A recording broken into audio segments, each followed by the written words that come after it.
Recently, someone made the argument for continuing to attend counterfeit Christianity, an antichrist church. A church is not the church, on the basis that the Pharisees and the teachers of the law were teaching incorrectly in the synagogue. And this is just blatantly not true. I don't know if this is a common doctrine or if this is just coming from one person, but the reason I'm doing this video, the reason I felt moved to do this video is because people on this channel have made excuses for remaining in counterfeit Christianity, and I want to address why it is so important for you to come out of those false churches, why it is necessary and required in your covenant to come out of those false churches. So let's first address this question. In Matthew 23, it says, "Then Jesus said to the crowds and the disciples, 'The teachers of the law and the Pharisees sit in Moses' seat. So you must be careful to do everything they tell you.'" So he's letting them know that they have certain authority, and that being that they sit in Moses' seat, and that they must obey the things that the Pharisees say.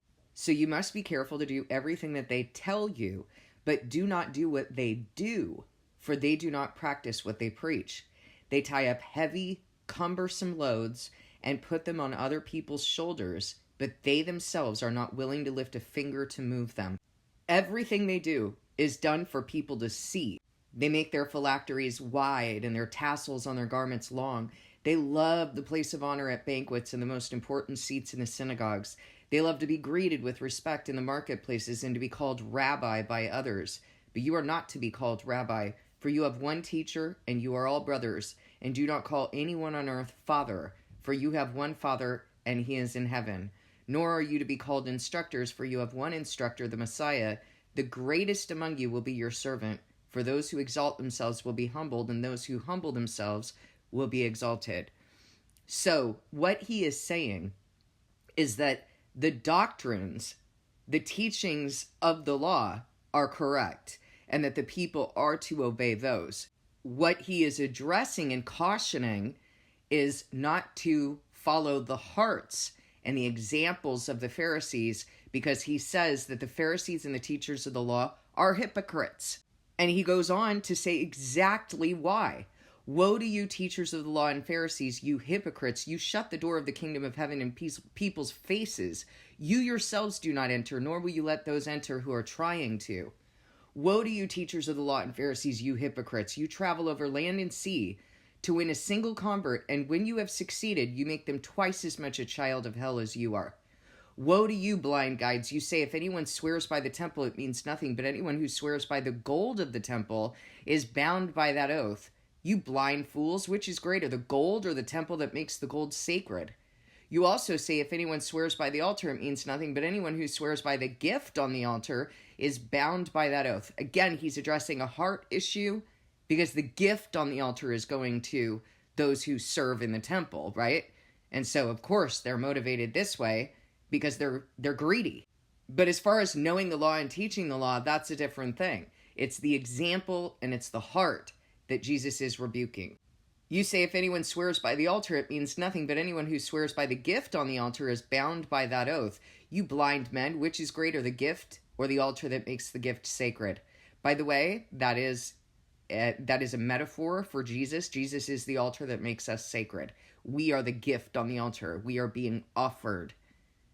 Therefore, anyone who swears by the altar swears by it and everything on it, and by everything on it. And anyone who swears by the temple swears by it and by the one who dwells in it. And anyone who swears by heaven swears by God's throne and by the one who sits on it.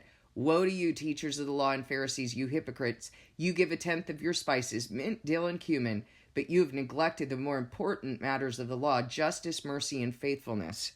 You should have practiced the latter without neglecting the former. You blind guides, you strain out a gnat, but swallow a camel. Woe to you, teachers of the law and Pharisees, you hypocrites! You clean the outside of the cup and dish, but inside they are full of greed and self-indulgence. Blind Pharisee, first clean the inside of the cup and dish, and then the outside will also be clean.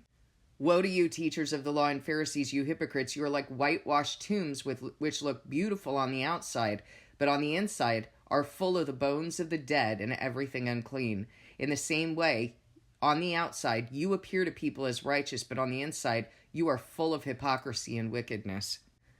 Woe to you, teachers of the law and Pharisees, you hypocrites! You build tombs for the prophets and decorate the graves of the righteous. And you say, if we had lived in the days of our ancestors, we would not have taken part with them in shedding the blood of the prophets. So you testify against yourselves that you are the descendants of those who murdered the prophets. Go ahead then and complete what your ancestors started. You snakes, you brood of vipers, how will you escape being condemned to hell? Therefore, I'm sending you prophets and sages and teachers. Some of them you will kill and crucify. Others you will flog in the synagogues and pursue from town to town. And so upon you will come the righteous blood that has been shed on the earth, from the blood of righteous Abel to the blood of Zechariah, son of Berechiah, whom you murdered between the temple and the altar. Truly, I tell you, all this will come on this generation. All right, so the claim was Jesus went to the synagogue when the Pharisees and the teachers of the law were teaching falsehood. They weren't teaching falsehood. What Jesus is addressing is the heart of the Pharisees. Because what the Pharisees and the teachers of the law were doing was teaching these things as a checklist of do this and do that, placing harsh burdens on other people, while they themselves did not have a heart for God. And so he's calling it out. He's saying they don't have a heart for God. These things they're teaching in the law are true. And also, I want you to remember that a time has already come in which Jesus is establishing his church. And no one should say, oh no, he did that through Peter. That doesn't even make sense. Jesus was establishing his church. When Peter declared Jesus to be the Son of God, Jesus was saying on that declaration, that will be the foundation, that understanding that you received from God, that I am the Son of God, on that foundation I will build my church. He wasn't saying on Peter I will build my church. Jesus was already building his church. So these Pharisees and teachers of the law, while they were sitting in the seat of Moses with the authority of Moses to teach the law, wickedness had culminated to such a point that these worthless shepherds were about to be fired. And Jesus spoke about that as well. He said, anyone who goes into the pen any other way but through the gate is a thief. And these people were not entering through Jesus, who is the gate. Furthermore, Jesus was teaching in the synagogue, and he was in obedience to what God commanded. This is not the same as this divided kingdom of counterfeit Christianity. God has not commanded you to go to a church. He had commanded the Israelites to go to synagogue, to assemble. He has also commanded us to assemble, but he has also warned us against making his house a marketplace, a business, and he has also warned us that a divided kingdom, this kingdom of counterfeit Christianity with all its denominations, all of its idolatry. I follow Luther, I follow Knox, I follow Wesley, I follow Ellen G. White, I follow Joseph Smith. You understand what I'm saying? That is a divided kingdom. And when you realize that that's what you've been a part of, you need to get out.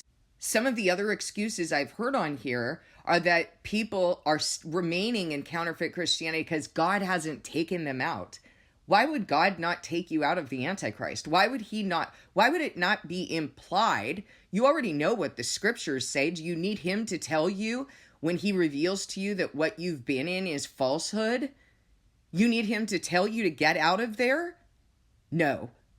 Certain people will make excuses because they don't want to leave their community that they've known for so many years. They don't want to upset their family members, their spouses, their children. They don't know what else to do.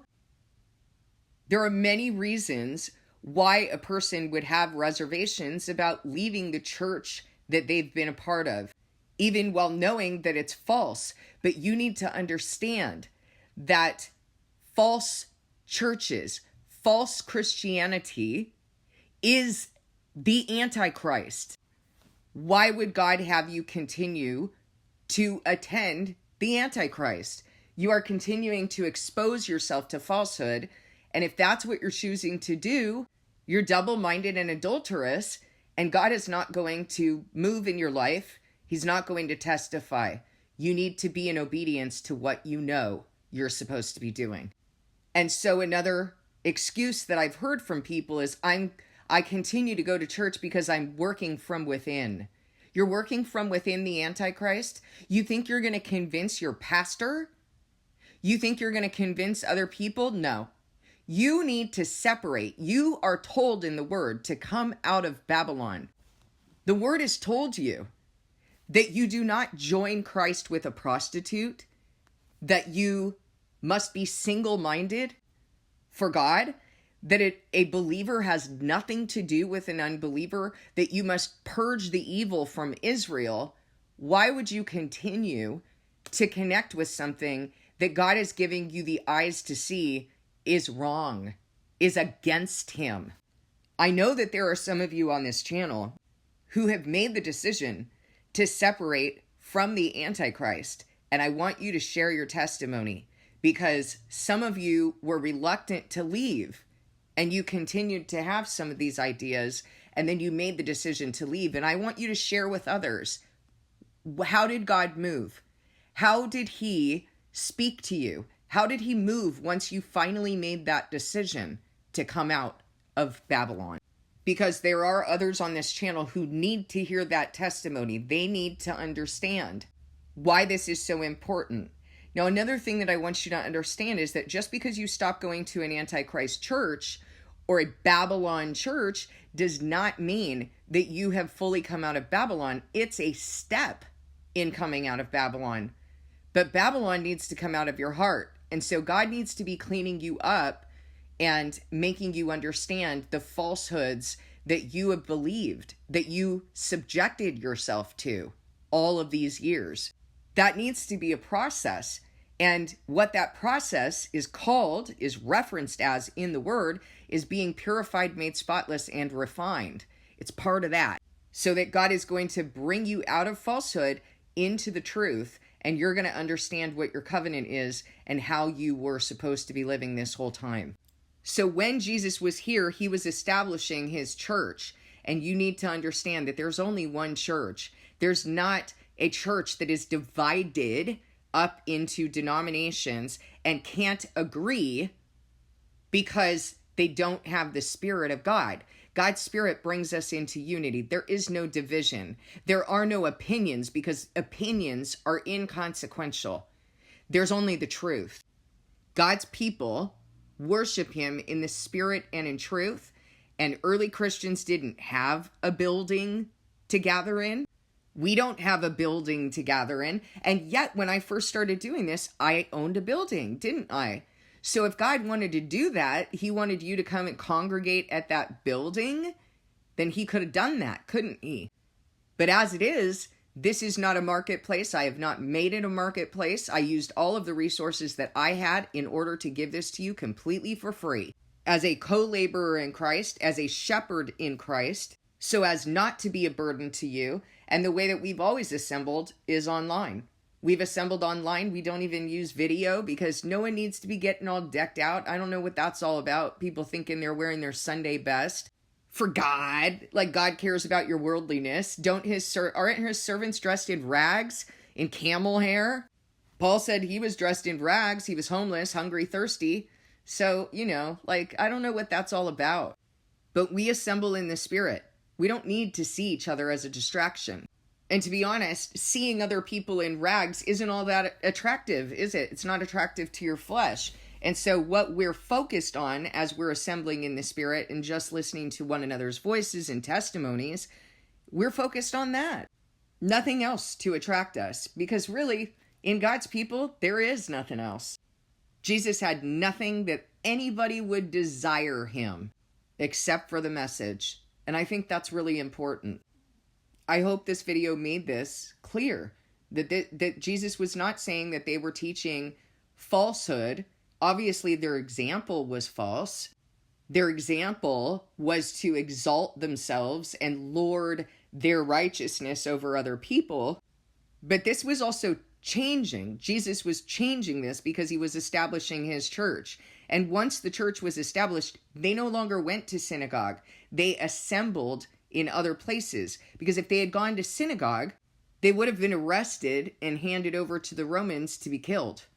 That's what was going on with the early church. You might want to think about why it is that suddenly that doesn't happen with God's church anymore, even though he warned us about how we would be martyred by the very people claiming to do a service to God.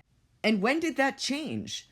Oh, that changed when the harlot Catholic Church invaded the beautiful land, as is written in Daniel 11. And then it continued in the prostitutes that bore out of her, and then in the false prophet of the United States, who, by the way, currently says, just as Constantine the Fake did, that if you submit yourself to traditional, to normative in the world Christianity, if you submit yourself to that and you don't speak anything apart from that, then you'll be fine. But if you speak on the Bible, if you speak in opposition to the Antichrist kingdom calling itself Christianity, well, then you're a domestic terrorist. Look at the language of NSPM 7. You need to submit yourself to traditional, normative, the many, not the few, Christianity. That is essentially saying anyone who is anti-Christ is going to be persecuted. So maybe discern the times off of that, because that's exactly what Constantine established. And many of you are willing to say that. You're willing to point the finger at the harlot Catholic Church, but you have a protruding plank in your own eye because you continue to be in the prostitutes that bore out of her. And if you don't believe that, then tell me where you got Christmas, Easter, the image of the cross, the image of the Star of David. Lies. These are not in the Word. Where did you get the structure by which you assemble with a pastor or a priest or a bishop or someone calling themselves apostle at a pulpit? Because 1 Corinthians 14 tells you exactly how you are to assemble. That you, brothers and sisters, are to bring something to build up the church that God has built in you. Where do you get the idea of tithing, which was fulfilled in sacrifice, was always part of sacrifice, and was fulfilled in sacrifice, and is a convenient way to make God's house a marketplace? You got all of these things from your harlot mother, the Catholic Church. Where did you get Saturday and Sunday? A simple Google search will show you that Saturday and Sunday come from Rome. There was no Saturday and Sunday in the Bible or prior to Jews going into captivity to Rome. That's where they received their fake counterfeit Sabbath, because the word says that you are to celebrate New Moon Festival, which is the new month. That is a rest day, according to Amos 8:5. The word says in Leviticus 23 that you are to count down, not label days. There's not a single labeled day in the Bible. And yet you have seen fit to add to the scroll with doctrines added by the harlot Catholic Church and the prostitutes that bore out of her. You have seen fit to prostitute yourself to a group of people calling themselves Jews, though they are not, but are of the synagogue of Satan, who reformed God's word and law and have the audacity, they don't even have any shame about that, to call themselves Reformed Judaism. Even though Paul said that they're enemies as far as the gospel is concerned. Those who have not accepted Christ, we're not talking about a race. The first Christians were Jews. We're talking about those who didn't accept Christ. That's where you're receiving Saturday from. The word warned you not to do that. The word says that they are enemies as far as the gospel is concerned. The word also says that those who add to the scroll will endure all of the curses and plagues described in the scroll. Please discern this with God.